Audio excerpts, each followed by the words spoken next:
السلام علیکم ورحمۃ اللہ وبرکاتہ۔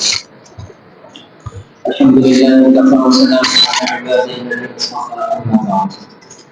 جناب سید علی اور ہم مسلمان، آج کی اس پروگرام بس میں آپ کے سامنے ایسی شخصیت کا تذکرہ کرنے جا رہا ہوں جس نے زمانے کو بصارت سے نہیں بلکہ بصیرت سے پکڑا۔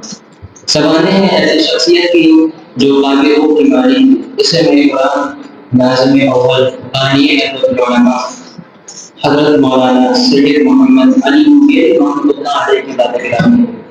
اس مختصر تمہید کے بعد آئیے اب ہم اصل مقالے کی طرف آتے ہیں، جس کی صورت اول ولادت، ابتدائی حالات و تعلیم تربیت۔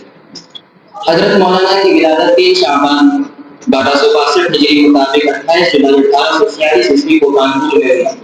ابھی آپ 2.5 سال کے تھے کہ والد محترم سید عبدالعلی کا سایہ سر سے اٹھ گیا اور آپ کی تعلیم و تربیت آپ کے دادا اور چچا کے ذریعے ساری ہوئی۔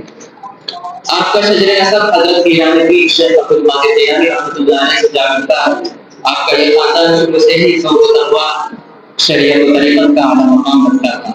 آپ کا یہ خاندان بخارا کا تھا، لیکن وہاں سے ملتان منتقل ہو گیا۔ پھر اس کے بعد اتر پردیش کے ضلع مظفر نگر کے ایک گاؤں دھولی کو اپنا مستقل ٹھہرایا۔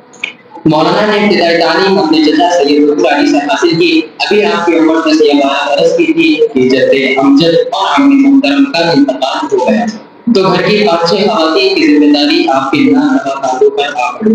لیکن مولانا نے ان سب کی پرواہ کیے بغیر پورے حوصلے کے ساتھ تعلیم میں لگے رہے۔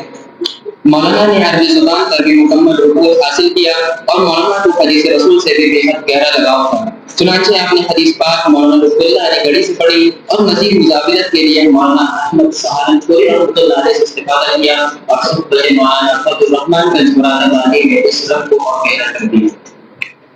مولانا زمانے طالب علم میں اتنے ناقابل ہو گئے تھے کہ چند کتابوں کا صرف دیا کرتے تھے بحوالے سید محمد علی مغیری صاحب ندوۃ العلماء کا قیام اور حضرت مولانا کی روشن دیوانی۔ حضرت بزم 19ویں صدی میں انقلاب حوادث کے طوفان گرد میں اٹھے، جن سے مسلمانوں کی رہی صحیح طاقت بھی خاک میں مل گئی، جس کا حساس مسلمانوں کو انتہائی قلب تھا۔ چنانچہ اس وقت مولانا سید محمد علی مغیری رحمۃ اللہ علیہ کے مصادق نور بصیرت فراست ایمانی نے زمانے کا جائزہ لیا اور پیش کیا۔ جب مغیری نے جلسہ کانپور میں لگنے کا خیال تو دہر کے مبلغین واقعے کو ہونے لگا خطرے کا مانا۔ چنانچہ 1892 عیسوی میں مدرسہ فیض عام میں ایک تحریک قائم کی، جس نے بعد میں ایک ادارے کا روپ دھار لیا، جس کا نام آج دارالعلوم ندوۃ العلماء کے نام سے 4 داریانہ میں گزر رہا ہے۔ اسی ندوۃ العلماء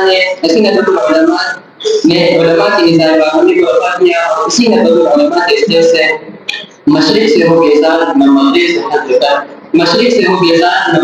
حضر کر فطرت کا اشارہ ہے کہ ہر شب ظہر کر کی صدا لگائی۔ جدید تعلیم یافتہ طبقے کو علماء مشاہد کے پہلو بٹھایا۔ مولانا نے اسی ندوۃ العلماء کے اسٹیج سے قدیم نظام میں علوم عالیہ اور کتب معقولات کی بیجا برمار پر تنقید کی اور عربی زبان ادب اور فقہ کی تدوین اور جدید مسائل پر زور دیا تاکہ طلبہ خود قرآن سنت کے سامنے میں اس کے جواب تلاش کر سکیں۔ گویا آپ نے ایک ایسی تحریک تشکیل دی جو دین و دنیا اور القدیم الصالح والجدید النافع کا حقیق سنگم اور مجموع البحرین تھی، جس سے فارغ ہونے کے بعد طلبہ کو اپنی کمتری اور فقدان علمی کا احساس نہ ہو۔ بحوالے سید محمد علی مغیری صاحب رد عیسائیت۔ حضرات بزم 19ویں صدی میں ہندوستان پر سفید قوم انگریزی عیسائیوں کے تسلط کی وجہ سے ان کی سرپرستی میں ملکین عیسائیوں مبلغین نے رسول اکرم صلی اللہ علیہ وسلم کے نوجوانوں کے دلوں میں رسول خدا صلی اللہ علیہ وسلم کے سلسلے میں نوجوانوں کے دلوں میں شبہات پیدا کرنا شروع کیا، تو مولانا نے اس کے رد میں کانپور سے رسالہ منشور محمدی نکالنا شروع کیا، جس نے مسلمانوں کے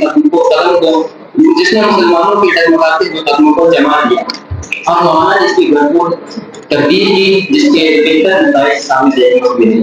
مولانا کی وفات بالآخر اپنی وقت کا یہ روشن ستارہ 11 دن مرض وفات میں گزار کر 6 ربیع الاول 1346 ہجری سے شمبہ مطابق 13 ستمبر 1927 عیسوی کو بعد نماز ظہر اپنی جان آخری کی سپرد کی۔ انا للہ و انا الیہ راجعون، اور بعد نماز مغرب نماز جنازہ ادا کر کے سپرد خاک کیا گیا۔ اسی طرح یہ چمکتا دمکتا آفتاب اپنی سیاہ باشیوں سے اسلامی ہند کی فضاؤں کو مکمل کر کے نظروں سے اوجھل ہو گئے۔ بحوالہ سید محمد علی مغیری 57 416۔ ورق تمام ہوا اور مدح باقی ہے، ورق تمام ہوا اور مدح باقی ہے، سکینہ چاہیے اس طرح بے قرار کے لیے، وآخر دعوانا الحمد للہ۔